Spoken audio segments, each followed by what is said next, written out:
नमस्कार.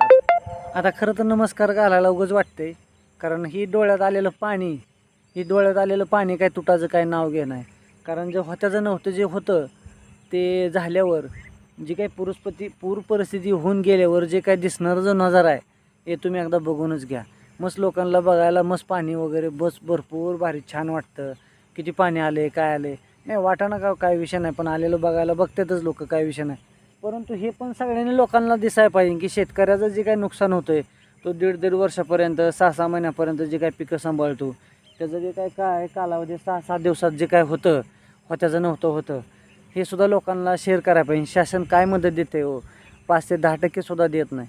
ती लोकांच्या मजुरीला गेल्यावर जेवढं पैसे भेटतात ना तेवढं मजुरीला गेल्यावर सुद्धा पैसे जेवढं भेटतात तेवढं सुद्धा ही पूर परिस्थिती उद्भवल्यावर पैसे मिळत नाहीत.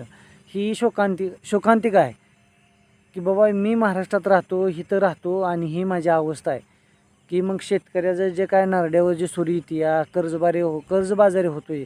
आणि अजून वरून काय म्हणते ती आम्ही योग्य वेळ आल्यावर आम्ही त्यांना कर्जमाफी देऊ. अहो मग ही तुम्हाला योग्य वेळ दिसत नाही का?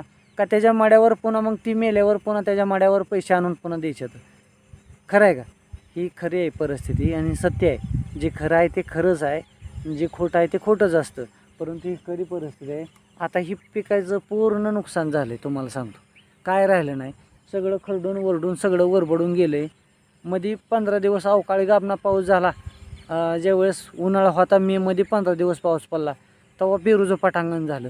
आणि आज मी त्या लोकांना नदीला पाणी आलं तर ही नदीकाठला पण जे होतं ते वाहून गेले. आता मला सांगा, आता नेमकं या अशा गोष्टी तुम्ही लोकांनी नुसतं बघितलं नाही पाहिजे.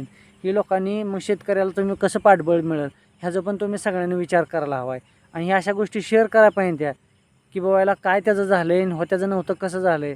मग शेतकरी वर्ग जो काय निगेटिव्ह होत चालला आहे आणि जो काय आत्महत्येच्या दिशेनं प्रवृत्त होतो आहे ते ह्या गोष्टी कारणीभूत आहेत त्या.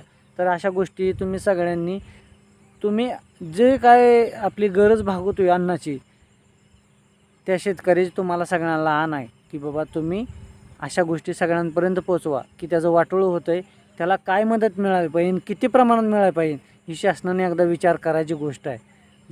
बघा तुम्हाला काय तुमच्या मनावर काय परिणाम होतो आहे का?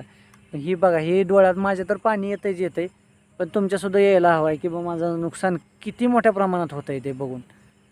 बघा तुम्हाला काय वाटत असेल तर अवश्य मला तुम्ही कमेंट तर सांगा, पण तुम्ही एवढं शेअर करा की बस मिलियनमध्ये हा व्हिडिओ जायला पाहिजे. का तर हे सत्य आहे आणि ही परिस्थिती आहे, हा नदीकाठ आहे. ही तुमच्या ध्यानात बसलं पाहिजे आणि हे दिसलं पाहिजे, सगळ्या जगाला दिसलं पाहिजे की काय अवस्था होती ते शेतकऱ्याची.